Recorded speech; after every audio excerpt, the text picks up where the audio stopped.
So the first question here is that look at it. Let me show the questions fully. Okay. All right. So let me show you. It says you have an Azure subscription that can contain a user named user one and a Microsoft Sentinel workspace. You create a query that looks for failed sign-ins for user one. You need to save key findings from the results. The solution must ensure that you use the results in an investigation graph. What should you create? So, what's the answer?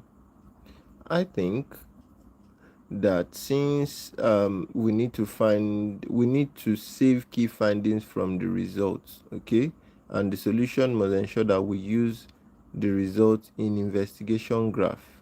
So that means we need a bookmark or a parser, one of the two, a bookmark or a parser. So let's select bookmark and check if it's correct. You see, that's correct.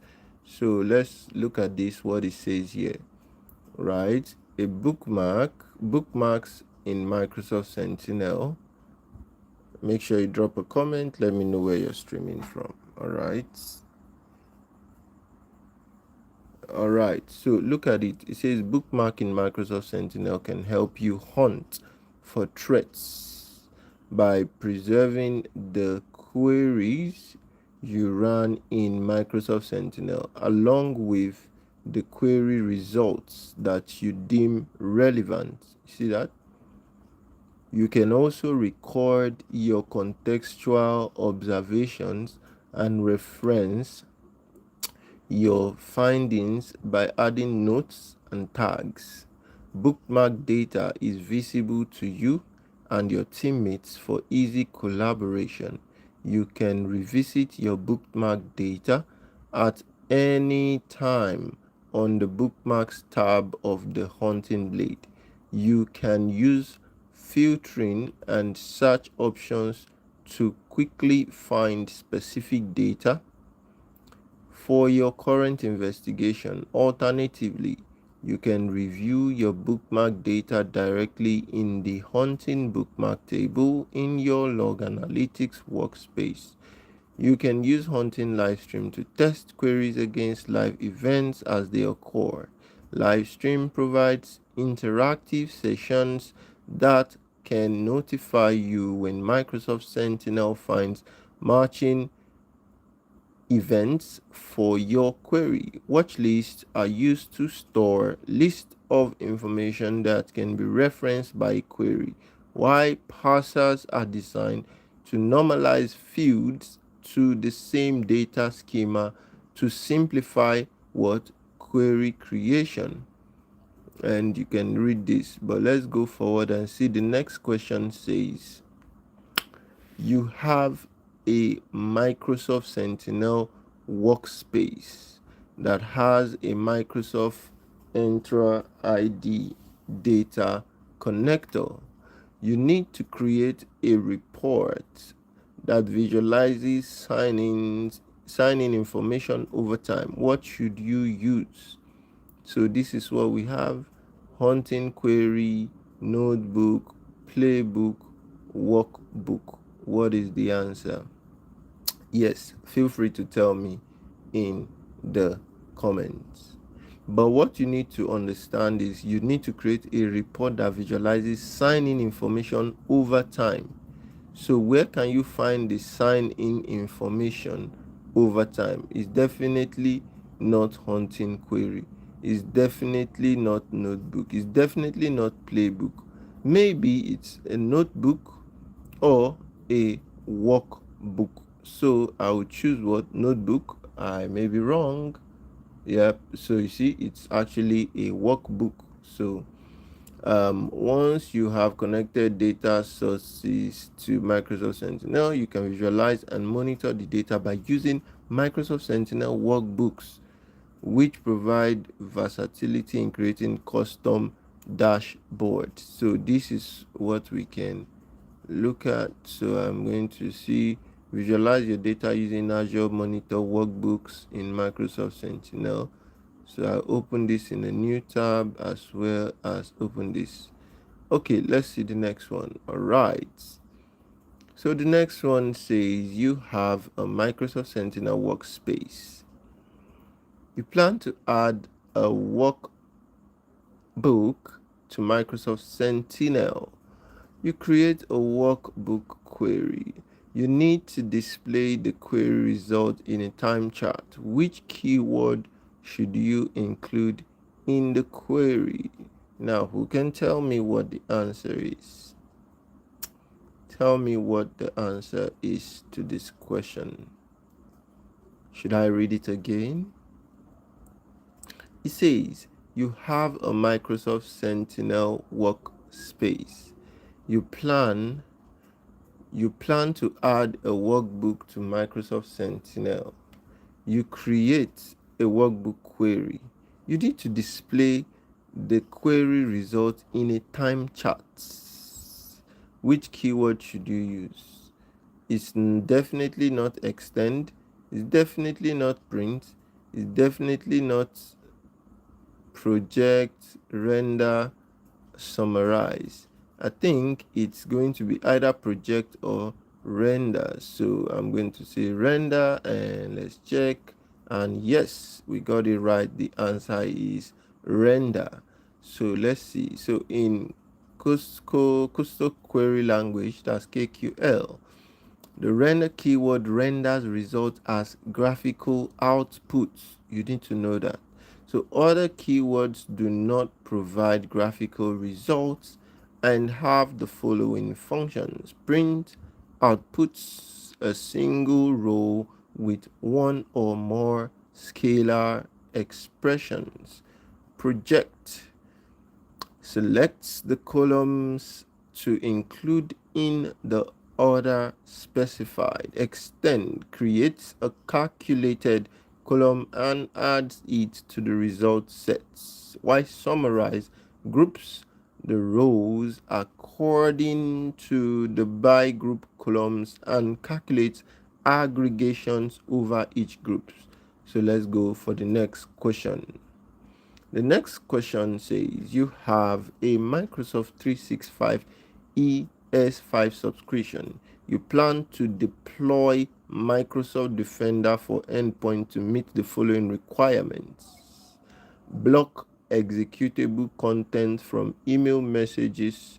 Block unsigned processes that run from USB drives.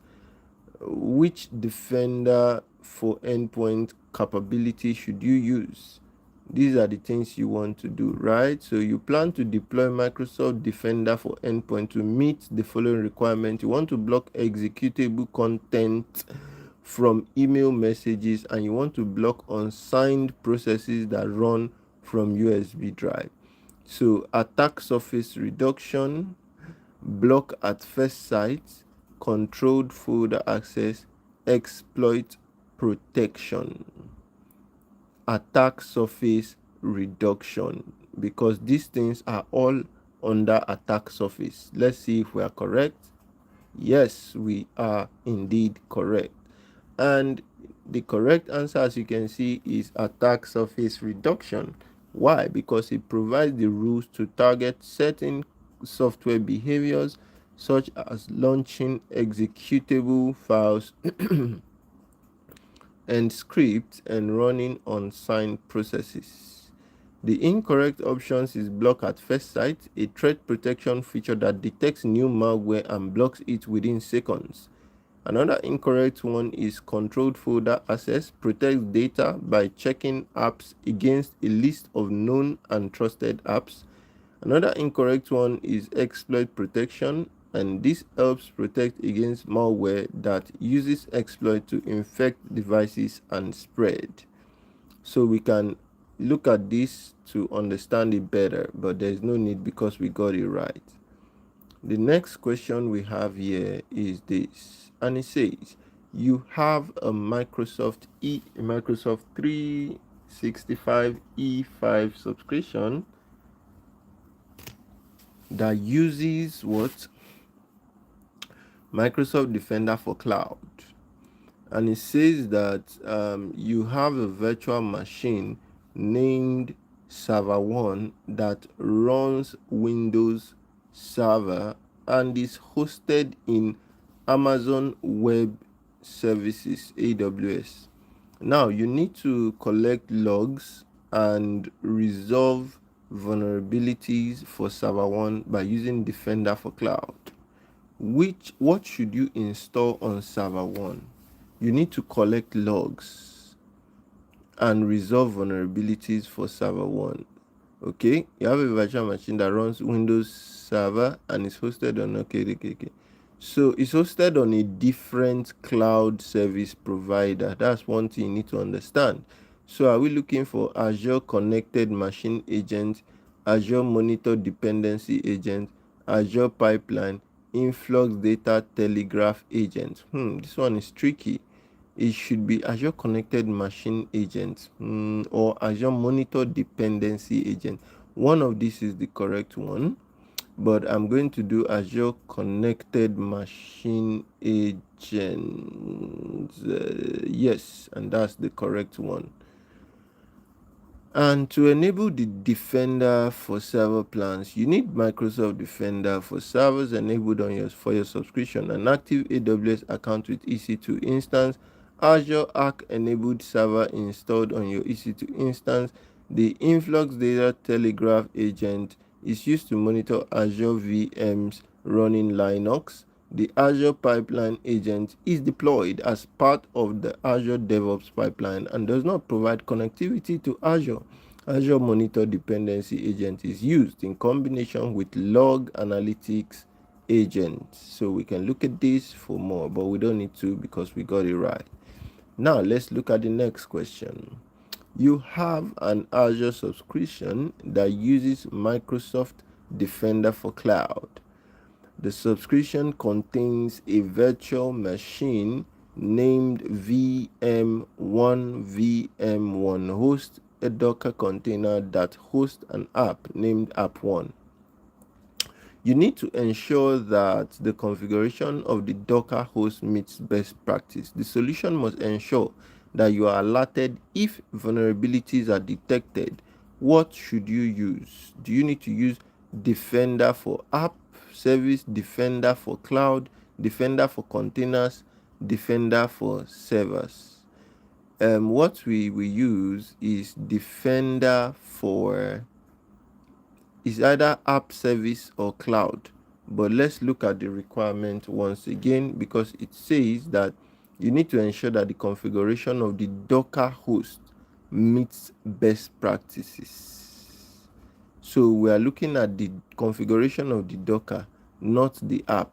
So that would be what? Microsoft Defender for Cloud Apps. Check your answer. And Defender for Servers is actually the correct one. Okay, so let's read up.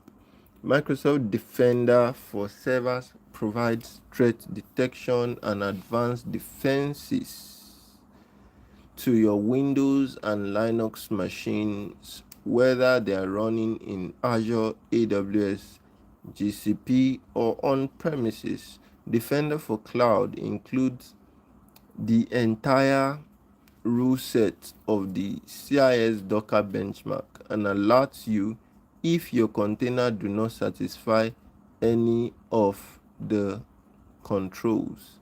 When it finds misconfiguration, Defender for Cloud generates security recommendation. Use the recommendations page in Defender for Cloud to view recommendations and remediate issues. Then Defender for App services use the scale of the cloud to identify attacks that target applications running on Azure App Services. Attackers probe web apps to find and exploit weaknesses before being routed to specific environments. Requests to applications running in Azure go through several gateways. where they are inspected and logged. Defender for Containers is a cloud-native solution that is used to secure your containers so that you can improve, monitor, maintain the security of your clusters, containers, and their applications. Defender for Cloud Apps act as a the, thank you. I see you there. So Defender for Cloud Apps actually acts as a gatekeeper to broker access in real time between your enterprise users and the cloud resources they use. So wherever your users are located and regardless of the device they are using. So let's look at it. We're going to have to look at this, what do you call it, the explanations again, right? But let's look at this next question. It says you have an Azure subscription that contains following resources: a virtual machine named VM1, a storage account named Storage1, an Azure App Service named App1. Which resources can be protected by using Microsoft Defender for Cloud? That's the question. Now, out of all these resources, which one can be protected by using Microsoft Defender for Cloud? Virtual machine named VM, storage accounts named Storage, Azure App Service. Okay. So when you use Defender for Cloud, all these things are on the cloud. So what's it? Azure App Service named App1 is actually the three you can protect by using Defender. Azure App Services named App1.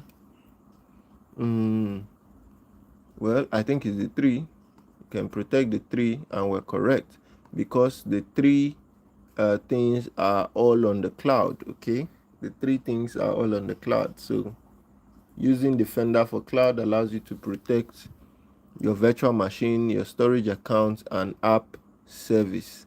Okay, and here is it. Defender for Cloud provides security alerts and advanced threat protection for virtual machines, Azure SQL databases, containers, web apps, your network, and more. When you enable Defender for Cloud, Defender plans can protect the following Azure resources: servers, which include virtual machine, Azure App Service, storage, databases, containers, key vaults, resource manager, and DNS. As such, Defender for Cloud can protect VM1, Storage1, and App1. You can see Explain Defender for Cloud right here. Secure your cloud apps and services with Defender for Cloud. But we don't need to open that in a tab because we already know the answer is you have an Azure this is another question, by the way. So you have an Azure subscription, Azure storage account named Storage1 that contains the following resources. There is a blob container named Container1, a file share named Share1, a queue named Queue1, a table named Table1. You enable Microsoft Defender for Cloud for Storage1.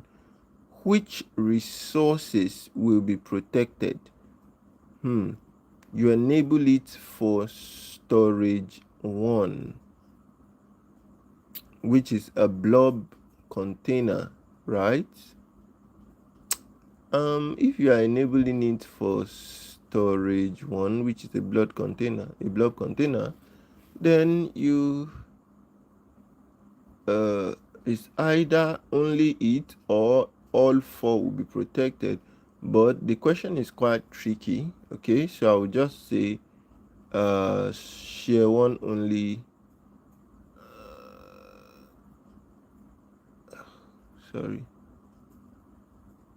Sorry, you enable it cloud for Storage1. Which resources will be protected? Okay, I think it's everything will be protected, but Share1, Queue1, Table1, and the container, or container one only. So I think it's either container one only or all of them. So let me see. So container one and share one only. Okay, a file share named okay, file share is still under this blob. I guess I forgot that. Defender for cloud includes Microsoft Defender for storage, which is an Azure native layer of security intelligence that detects unusual and potentially harmful attempts to access or exploit your storage account. Defender for storage continually analyzes the telemetry stream generated by the Azure Blob Storage and Azure File Services, but not queues and tables. As such, only data in Container 1 and Share 1 are protected by using Defender for Cloud. You get that now? Yes, I believe so. But let's open this thing up in a new tab so that we can look at it later. Okay, next question. Let's see. You have an Azure subscription that uses Microsoft Defender for Cloud. You have an Amazon AWS account. You need to ensure that you can use Microsoft Defender for Cloud to access the resources in the AWS account. Which blade in the Microsoft Defender for Cloud portal should you use to configure the AWS connector? Environment setting, regulatory compliance, workflow automation, workload protection. I think it's this or environment settings. I think it's environment settings, and I'm correct. It says environment settings allow you to add environments including AWS and Google Cloud Platform GCP environments. When you add an environment, a connector is created to connect to the other clouds. The connector will provide an agentless connection to your AWS account that can be extended with Defender for Cloud. Cloud Security Posture Management assesses your AWS resources according to AWS specific security recommendations and reflect your security posture in your secure score. If you don't know what secure score is, right? So the secure score is like the score you get on your Azure account, whereby it's simply telling you based on certain things that it's looking at in your account that is giving it a particular score, how to show the security posture of your environment. So that's what secure score is, right? The asset inventory gives you one place to see all of your protected AWS resources. The regulatory compliance dashboard shows your compliance with built-in standards specific to AWS, including AWS CIS, AWS PCI DSS, and AWS foundational security best practices. So the regulatory compliance dashboard shows the status of all the assessments within your environment for your chosen standards and regulations. So the status of these assessments reflect your compliance with the standard. Workflow automation is where you configure logic apps.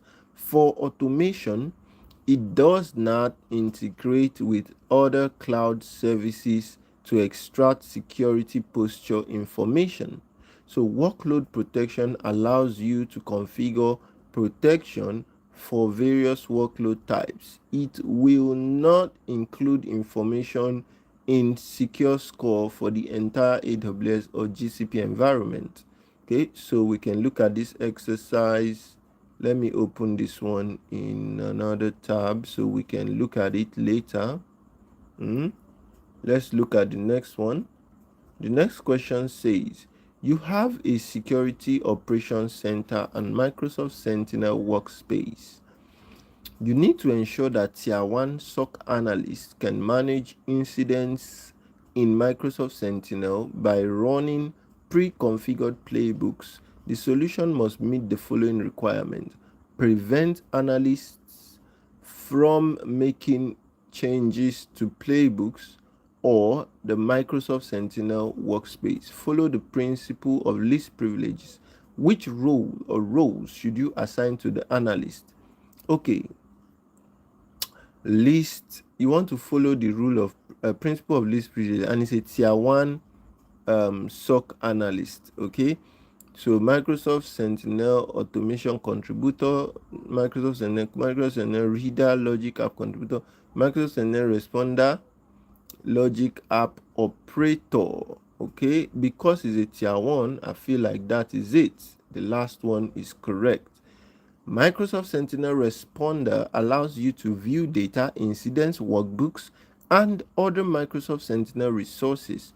Logic App Operator lets you read, enable, and disable Logic apps, but not edit or update them. Logic App Contributor attaches playbooks to analytics and automation rules and runs playbooks. Microsoft Sentinel Contributor can, in addition to the Microsoft Sentinel Responder role, create and edit workbooks, analytic rules, and other Microsoft Sentinel resources. Microsoft Sentinel Automation Contributor allows Microsoft Sentinel to add playbooks to automation rules. It is not meant for users' accounts. Okay, so that is it. So we're talking about Sentinel permissions and roles right there. Let's look at the next one. So the next one says that you manage multiple Azure subscriptions that are linked to different Microsoft Entra tenants. Each subscription hosts a Microsoft Sentinel workspace. The subscriptions are distributed across multiple Azure regions. You need to monitor incidents from all the Microsoft Sentinel workspaces by using a community workbook. What should you include in the solution? Okay, who can tell me what the answer to this question is? You want me to read it again? Do you want me to read it again? Let me read it again. You manage multiple Azure subscriptions that are linked to different Microsoft Entra tenants. Each subscription hosts a Microsoft Sentinel workspace. The subscriptions are distributed across multiple Azure regions. You need to monitor incidents from all the Microsoft Sentinel workspaces by using a community workbook. What should you install in the solution? Is definitely not a firewall rule, Azure Lighthouse, definitely not Azure Storage Account, and Azure AD B2C tenants. So it's Lighthouse or this. Because I don't know what the first one is, I'll just choose this Azure Lighthouse. Check, boom, it's correct. You can see it. So Azure Lighthouse enables multi-tenant management with scalability, higher automation, and enhanced governance across resources. With Azure Lighthouse, service providers can deliver managed services by using what? Using comprehensive and robust tooling built into the Azure platform. Okay, customers maintain control over who has access to their tenants, which resources they can access, and which actions can be taken. Enterprise organizations managing resources across multiple tenants can use Azure Lighthouse to streamline management tasks. An Azure Storage account, an Azure AD B2C tenant, and Azure Firewall rules are not required for the configuration of what? Multi-tenant management. So you can see it right there. But because we got it right, we go to the next question. Now the next question says that you have an Azure subscription that contains a Microsoft Sentinel workspace and a resource group named RG1. The workspace is deployed to RG1. The subscription is linked to Microsoft Entra tenants. that contains 4 users named user 1, user 2, user 3, and user 4. The users are assigned the following roles for RG1. And now it says user 1 is assigned owner, user 2 assigned Microsoft Sentinel responder role, user 3 assigned Microsoft Sentinel contributor, user 4 is assigned Microsoft Sentinel reader and workbook contributor role. You need to delegate the addition of workbooks to the workplace. Which user can you use? Addition of workbooks. User 1 can do it. Okay. User 2 can do it. Okay. User 3 can also do it. So user 1, user 2, user 1, user 1, user 2, and user 1, user 2, user 3, and user 4. User 1, user 3, and user 4 only. Nope. Addition of workbooks. User 1 and user 4 only. User 4 is assigned what? Sentinel reader and workbook contributor role. So that means user 1 and user 4. Oh, user 1, user 3, and user 4. Okay, contributor role. Okay.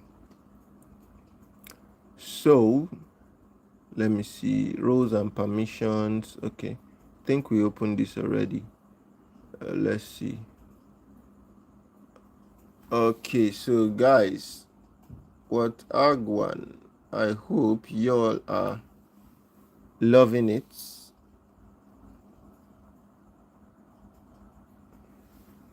I hope you all are loving it. All right. How y'all doing? I hope you're learning, and catch you in the next one, guys.